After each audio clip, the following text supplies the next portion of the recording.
Halo warga intelektual sekalian, bagaimana kalau Pak BTP jadi presiden di Timor Leste? Apakah Timor Leste ini akan setara dengan Singapura? Bagaimana kalau Pak Ahok jadi presiden di Timor Leste sana? Apakah orang Timor Leste akan demo berjilid-jilid? Apakah orang Timor Leste akan menerima dengan baik Pak Ahok ini? Kemudian, kenapa Pak Ahok ini tidak bisa jadi presiden di Konoha? Apa alasannya? Jadi kalau saya perhatikan itu ya, ada satu alasan yang jarang kita sadari gitu. Ya, dan menurut saya ini sangat-sangat perlu kita pahami sebagai kaum intelektual. Karena apa? Karena ini mempengaruhi kemajuan suatu bangsa. Jadi kalau Pak BTP itu atau Pak Ahok itu presiden Konoha, banyak orang berpikir bahwa Pak Ahok itu akan bisa bikin negara kita menjadi negara maju. Pak Ahok itu akan menghukum mati para koruptor. Nah, yang jadi pertanyaan, kenapa Pak Ahok ini sengaja dijegal? Kenapa Pak Ahok ini dibenci? Kenapa Pak Ahok ini sengaja dihalang-halangi jadi presiden di Konoha? Bagaimana kalau Pak Ahok ini presiden Timor Leste? Apa yang terjadi?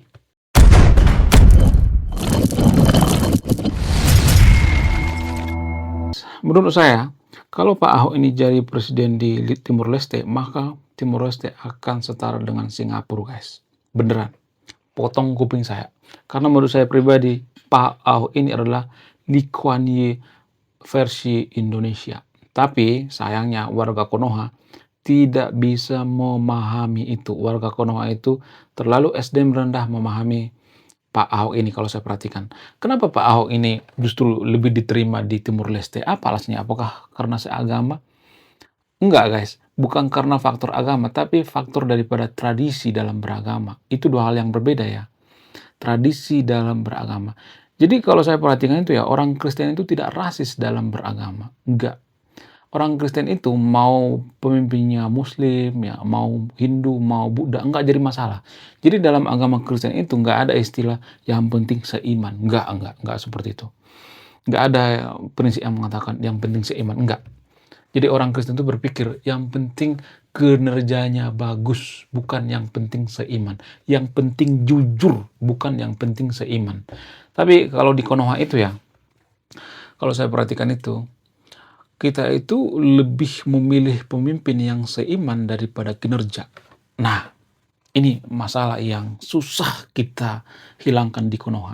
Jadi kita sebagai kaum intelektual harus memutus ini ya. Jadi pada umumnya kalau saya perhatikan di Konoha itu, ya, kalau misalnya ada pemimpin nih, dua orang misalnya, Pak Ahok dengan Pak Anies misalnya. Saya tidak berpihak pada kaum tertentu ya, ini hanya contoh ya. Nah, kalau misalnya di survei ya, ternyata Pak Ahok itu lebih jujur ya, lebih transparan ya, lebih punya kinerja yang bagus, punya track record yang bagus ya. Pak Ahok ini akan menghukum mati para koruptor. Maka walaupun kinerjanya bagus, maka Pak Ahok itu tidak akan dipilih. Kenapa? Ya karena tidak seiman dengan yang milih gitu. Jadi di Konoha itu ya, kita itu lebih mementingkan yang namanya seiman daripada integritas. Dan menurut saya inilah yang mempengaruhi kenapa kita tidak maju. Jadi selama ini kan kita selalu teriak-teriak, kenapa Konoha tidak maju? Kenapa Konoha itu hancur lebur? Kenapa pemimpin kita itu korup? Yang milih kan tolol semua gitu ya. Gimana mau jujur coba? Wong yang milih juga harus seiman ya kan. Jadi yang bikin negara kita tuh nggak maju tuh bukan hanya pemimpin, tapi masyarakat juga harus bertanggung jawab gitu. Sementara kalau saya perhatikan di Konoha itu ya, kita itu selalu mendambakan yang namanya pemimpin seperti Pak Ahok, Pak KDM, Pak Jokowi. Tapi kita itu tidak pernah berpikirnya itu nyambung dengan apa yang dipikirkan oleh pemimpin itu sendiri. Contoh misalnya, kita mendambakan misalnya Pak KDM jadi presiden, tapi kita masih buang sampah sembarangan. Ya kan? Padahal Pak KDM itu sangat anti dengan orang yang buang sampah sembarangan. Tapi kita fanatik terhadap Pak KDM. Oh, pokoknya Pak KDM harus presiden. Tapi ya kita masih sering korupsi, tidak jujur. Ini nggak bakal berhasil walaupun KDM jadi presiden, walaupun Pak Ahok jadi presiden, walaupun Pak Ahok mengatakan saya akan menghukum mati para koruptor. Ini nggak akan bisa bikin negara kita cepat maju. Nggak bisa. Kenapa? Karena masyarakat juga harus mengerti gitu ya, harus bekerja sama dengan pemerintah. Nggak ada sejarahnya nih ya, sejarahnya misalnya nih pemimpin bagus gitu, seperti Pak KDM, Pak Jokowi, Pak Ahok misalnya, bagus, bersih, jujur, ya pengen menghukum mati yang namanya koruptor. Tapi kalau masyarakat kita, kalau DPR kita tidak setuju, tidak mau, karena hukum mati bagi koruptor itu kan harus ditangani oleh DPR kan. Yang milih DPR siapa? Masyarakat kan. Jadi jangan cuma menyalahkan DPR-nya, salahkan masyarakatnya juga gitu. Ya ini jarang dibongkar ya, ini jarang dibongkar oleh konten kreator di luar sana. Konten kreator di luar sana itu mereka selalu menyalahkan yang mau pemimpin ya. Oh pemimpin kita itu joli, pemimpin kita itu begini, seperti ini ya. Turunkan pemimpin kita, ya bubarkan. Kan kita seperti itu ya cara berpikirnya. Mau 5.000 kali diturunkan kayak ya, mau ada jutaan seperti Pak Ahok kayak nggak berpengaruh. Kalau apa? Kalau masyarakat kita itu tidak bisa berpikir secara rasional, tidak bisa berpikir waras. Apa sih yang bikin negara kita tuh nggak maju gitu? Apa alasannya? Jadi mohon maaf ya bagi yang nonton video ini ya. Mohon maaf sebetulnya saya tidak berpihak pada agama tertentu di sini ya. Saya hanya fokus pada tradisi dalam beragama. Jadi ada istilah tradisi dalam beragama. Saya mau nanya sama yang nonton video ini. Apakah ada negara muslim yang maju di dunia ini? Saya tidak sedang memojokkan agama tertentu di sini ya. Mohon maaf bagi teman-teman muslim ya. Mohon maaf sebesar-besarnya. Saya harus jujur apa adanya di sini. Ya, saya tidak berpihak pada agama tertentu. Jangan berpikir bahwa saya itu oten, enggak. Saya hanya mencari jalan keluar gitu ya. Dengan cara jujur gitu. Mari kita jujur pada diri kita sendiri. Apakah ada negara muslim yang maju di dunia ini? Enggak ada. Enggak ada, guys. 10 negara maju di dunia ini menurut data ya. Ini menurut data, weh. Bukan negara kaya.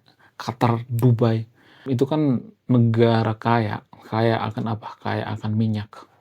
Ya, bukan negara maju. Negara maju itu beda definisinya dengan negara kaya. Kalau Qatar, Dubai nggak punya minyak, maka sama seperti Konoha. Cuman kelebihan Qatar dan Dubai itu pemerintahannya agak sedikit amanah daripada pemerintah Konoha. Tapi kalau mereka nggak punya minyak, sama seperti Konoha. Pasti konflik juga, ributan juga ya, ributan kekuasaan gitu. Nah, apakah ada negara muslim menjadi negara maju di dunia ini hanya mengandalkan yang namanya sumber daya manusia? Nggak ada. Nggak ada, guys. Coba kasih datanya. Saya mau tahu datanya gitu. Tulis di kolom komentar ya, apakah ada datanya. Tapi data yang independen ya, bukan data dari misalnya nih kalau kita tanya misalnya sama umat muslim ya, sama pemuka agama muslim di Konoha itu, mereka akan mengatakan, oh Malaysia itu negara maju ya. Mereka akan ngarang gitu, ngarang bebas. Padahal Malaysia itu bukan negara maju. Malaysia tidak termasuk 10 bahkan 20 negara maju, nggak termasuk. Arab Saudi agak lumayan, tapi Arab Saudi itu kan dipengaruhi oleh Amerika karena mereka dekat dengan Amerika, dipengaruhi ya. Jadi kalau kita berteman dengan negara maju, kita juga akan bisa menjadi maju. Kita kan bertemannya sama siapa? Sama Iran, sama Irak, sama Suriah, sama Afghanistan. Ya. Yang ngaco lah jadinya kan. Ya nggak sih? Menurut kalian gimana? Ya, kita tuh bertemannya sama-sama negara yang hancur gitu ya. Kita juga ikut-ikutan hancur ya. Sama Palestina kita berteman ya. Kalau kita berteman itu ya berteman dengan negara maju dong ya, biar kita maju. Ya, negara itu juga sama seperti pribadi seseorang. Kalau kita bertemannya dengan yang sering konflik gitu ya, kita juga akan terkena masalah ya. Kenapa? Karena kita harus mengurusi yang namanya konflik teman kita ini. Ya, ya kalau bisa dihindarilah konflik gitu. Ya, berteman dengan apa yang kaya ya, kemudian yang punya ilmu pengetahuan ya, kemudian yang punya SD maju gitu ya.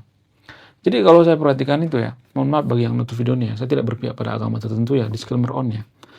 Kalau saya perhatikan itu rata-rata negara maju itu 10 negara maju di dunia ini rata-rata bekas atau sebagian beragama Kristen kalau saya perhatikan ya. Kita ambil contoh misalnya seperti Swiss. Swiss itu kan bekas daripada Kristen ya, walaupun sekarang banyak agnostik atau ateis di sana ya. Swiss, Finlandia, Norwegia, itu menurut data ya, saya tidak ngarang ya, Australia, itu bekas daripada Kristen. Bukan berarti saya mengatakan kalau misalnya kita besok jadi Kristen, jadi negara maju, enggak. Sebenarnya yang paling mempengaruhi itu ya, mereka bisa menjadi negara maju itu bukan karena faktor Kristen itu sendiri, tapi tradisi. Apa tradisinya? Tradisi Protestanisme. Dan inilah yang bikin Amerika maju. Tradisi Protestanisme ini apa sih? Tradisi daripada Protestanisme ini adalah introspeksi diri. Jangan selalu menyalahkan orang lain. Ya, semangat membangun bangsa, semangat membangun peradaban. Itu tradisi daripada Protestanisme, sehingga Amerika bisa menjadi negara maju. Dan itulah yang dimiliki oleh Timor Leste. Ya, mereka punya tradisi, mereka punya spirit kristenisasi kalau saya perhatikan. Mereka punya spirit Protestanisme. Walaupun di sana mayoritas Katolik ya, tapi agak mirip-mirip lah ya. Ya, mereka juga kan banyak Katolik ya sebenarnya. Jadi kalau Pak Ahok jadi presiden di Timor Leste itu akan mudah diterima karena apa? Karena bukan karena seagama, bukan. Tapi mereka punya nilai-nilai yang sama. Apa itu? Mereka tidak rasis terhadap agama. Ya mereka akan memilih Pak Ahok jadi pemimpin di sana, walaupun Pak Ahok misalnya beragama katakanlah misalnya Buddha, Hindu, nggak jadi masalah kalau bisa memajukan suatu bangsa. Ya, itu yang susah kita terima ya.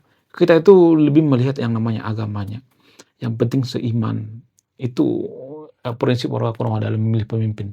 Kenapa DPR kita bobrok? Karena kita memilihnya yang penting seiman gitu. Kenapa pejabat-pejabat kita itu korup semuanya gitu. 80% pejabat kita itu korup karena apa? Karena kita memilih pemimpin yang seiman.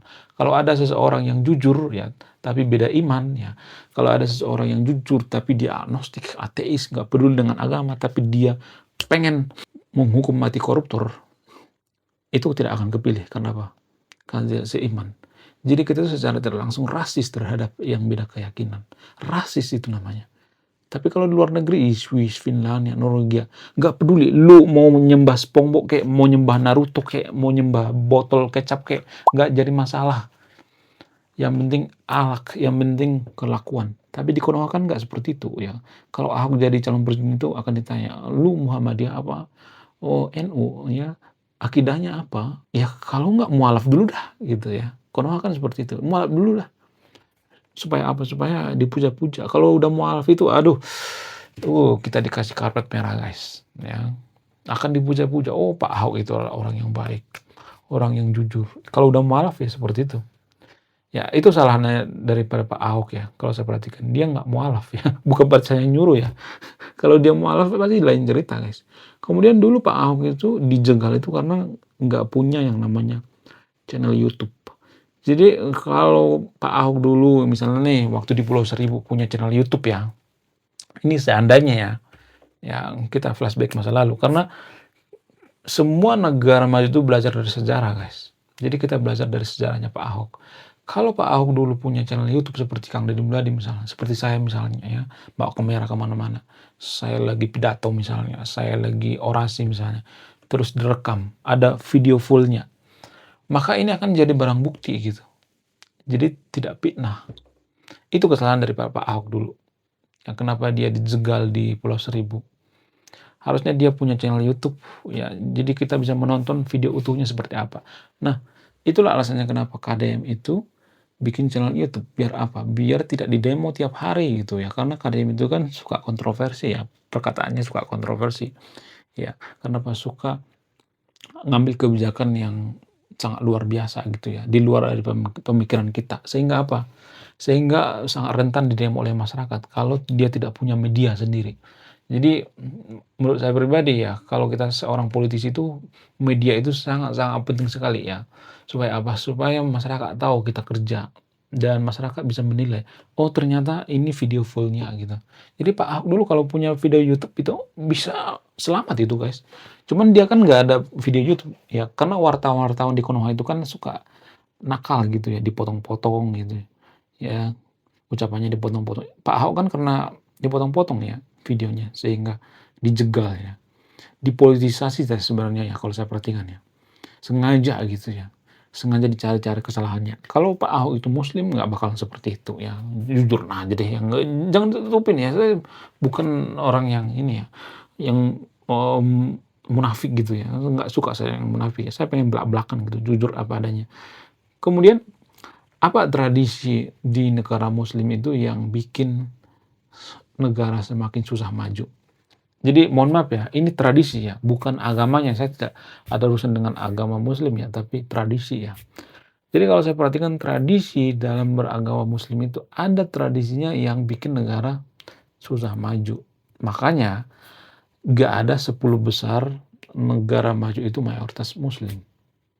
Ya, itu kalau saya perhatikan. Yang kedua itu mereka tidak berpikir kritis ya. Jadi rata-rata umat muslim itu didoktrin untuk tidak berpikir kritis. Kenapa bisa seperti itu?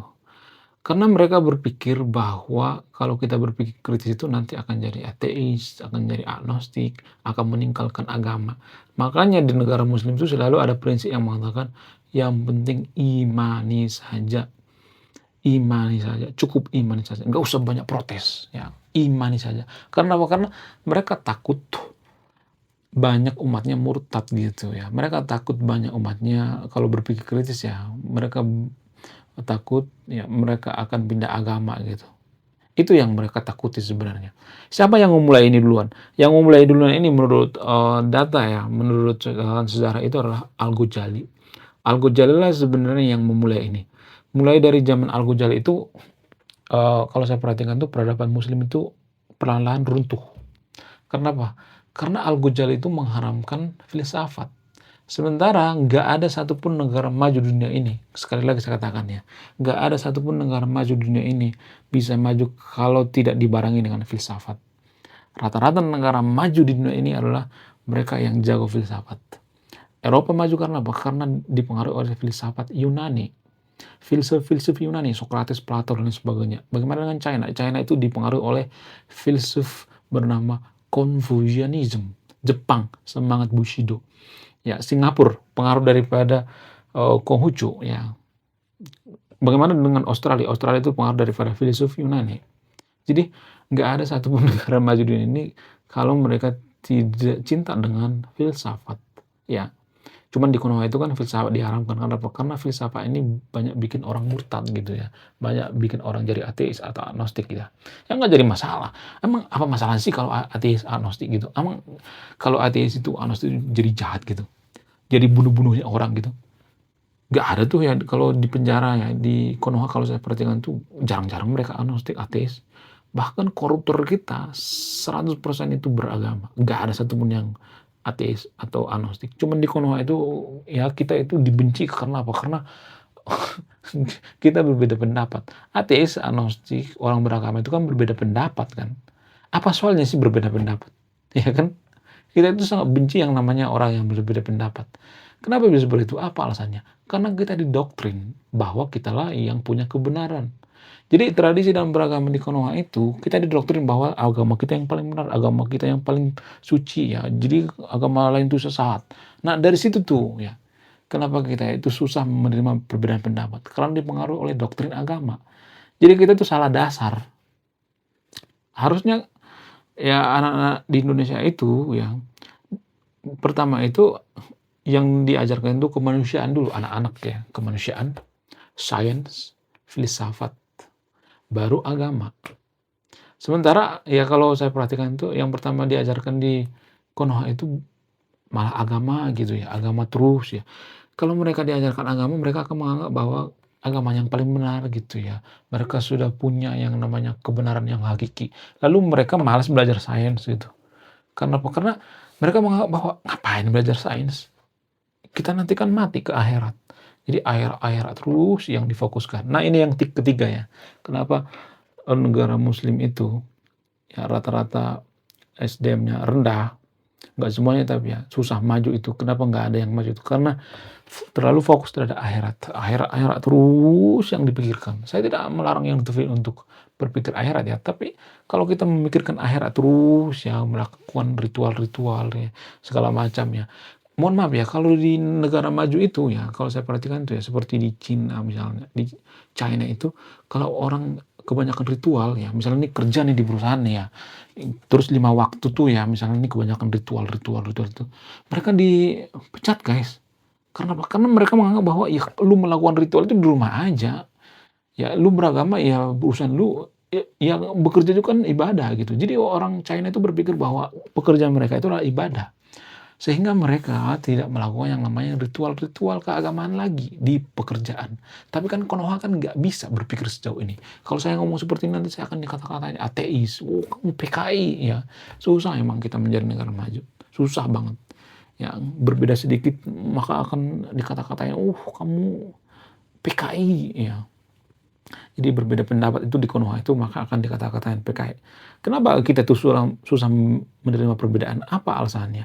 Ya karena kita salah dasar. Dari kecil kita, dari SD, dari TK kita sudah diajari agama. Sementara agama itu kan nggak menerima yang namanya perbedaan pendapat. Kenapa? Karena agama itu kan doktrin.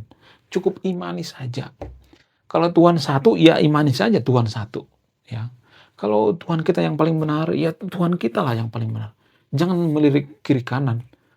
Ya, jadi doktrin daripada agama seperti itu. Ketika ada agama lain mengatakan bahwa Tuhan itu enggak satu, ada kok Tuhan 3, 4, 5, 6. Kalau ada orang yang mengatakan seperti ini, kita akan pusing 7 keliling gitu. Karena dari kecil kita didoktrin untuk percaya bahwa Tuhan itu satu. Ya, doktrin inilah yang mempengaruhi kenapa kita susah eee, menerima perbedaan pendapat ya. Sehingga rata-rata negara muslim itu ya susah maju karena itu.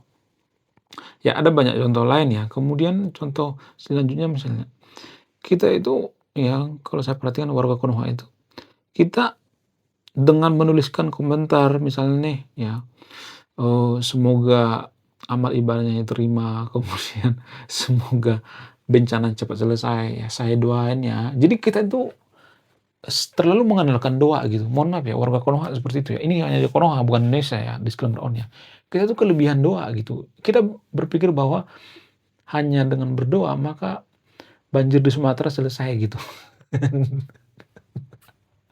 Jadi kalau kita mengatakan bahwa penyebab banjir itu adalah karena deforestasi ya, kemudian sawit dan sebagainya, maka kita akan dikatain kamu tuh sesat gitu, kamu PKI gitu.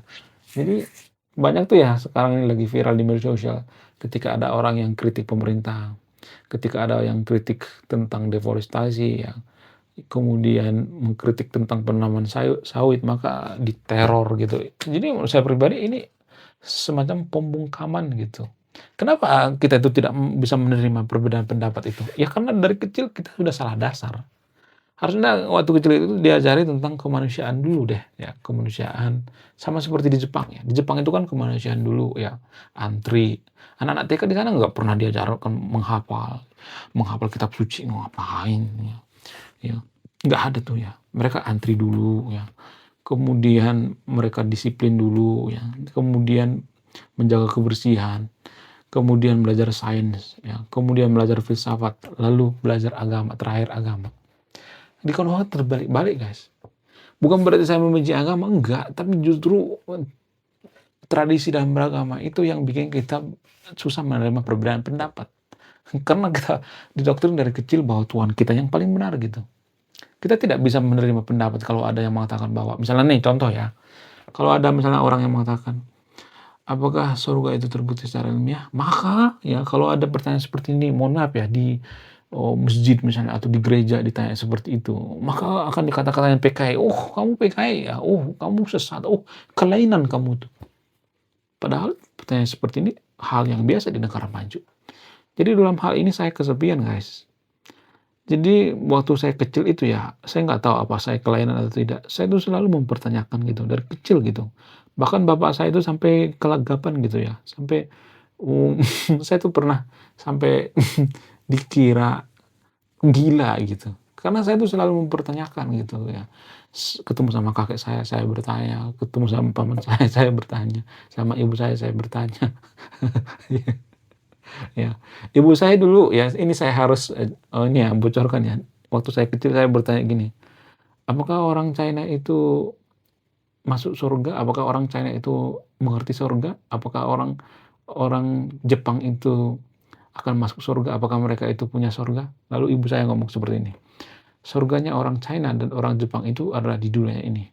Makan itu adalah surga daripada orang China." Itu kata ibu saya waktu saya kecil. Nah, waktu saya gede, saya baru nyadar ternyata nggak seperti itu. Jadi itulah gunanya bertanya guys ya, bertanya dan bertanya. Sebenarnya menurut saya pribadi itu lebih, berkualitas orang yang suka bertanya. Bertanya itu bukan bertanya ngasal ya, tapi bertanya yang berkualitas gitu. Itu lebih penting ya, bertanya itu lebih penting daripada jawaban itu sendiri, menurut saya pribadi, ya. Justru kalau saya perhatikan tuh negara yang masyarakat itu sering bertanya ya, kemudian sering berpikir ya, berpikir kritis ya, belajar filsafat dan sebagainya, maka akan cepat maju guys, daripada masyarakat yang terlalu banyak hafalan. Jadi yang terakhir, kenapa Konoha itu nggak maju-maju, kenapa negara muslim itu tidak maju-maju, karena kebanyakan hafalan dan hafalan. Kenapa umat muslim itu kebanyakan hafalan? Apa alasannya? Karena mereka didoktrin dan diiming-imingi pahala surga. Kalau kamu baca kitab suci, kamu dapat pahala. Jadi itu artinya nggak ada bedanya kita seperti anak kecil, diiming-imingi. Padahal pahala itu tidak terbukti secara ilmiah. Menurut kalian gimana? Apakah Pak Ahok cocok presiden di Timor Leste? Menurut saya pribadi akan sangat diterima Pak Ahok jadi presiden di Timor Leste. Tapi, disclaimer on ya, apakah Timor Leste akan bisa menjadi negara maju seperti Singapura? Enggak, butuh proses dan masyarakatnya juga harus bekerja sama dengan pemerintah. Nggak boleh pemerintah pemimpin itu bisa merubah sistem sendirian, nggak boleh. Karena dia bukan Tuhan, bukan dewa. Konoha juga seperti itu. Kalau kita pengen menjadikan KDM jadi presiden, kita harus buang sampah pada tempatnya, kita harus jujur seperti KDM. Kalau kita pengen seperti BTP jadi presiden di Konoha, maka kita harus meninggalkan yang namanya prinsip yang penting seiman. Nah ya, jadi pertanyaan, beranikah kita meninggalkan tradisi, budaya warga Konoha yang punya budaya memilih pemimpin harus seiman? Inilah yang kita rubah. Saya bikin channel ini tujuan saya apa? Tujuan saya merubah budaya. Budaya yang bobrok maksudnya, bukan budaya yang bagus ya. Jadi budaya kita itu adalah budaya memilih pemimpin yang seiman. Ini yang perlu kita rubah sebagai kaum intelektual. Ya, kalau kita sebagai kaum intelektual tidak bisa berpikir sejauh ini, lebih baik saya tutup channel ini. Ya, karena saya juga nggak butuh duit dari YouTube. Ya, saya sudah berkecukupan ya. Oke, sekian video ini. Terima kasih sudah menonton. Saya kaum intelektual, salam rasional.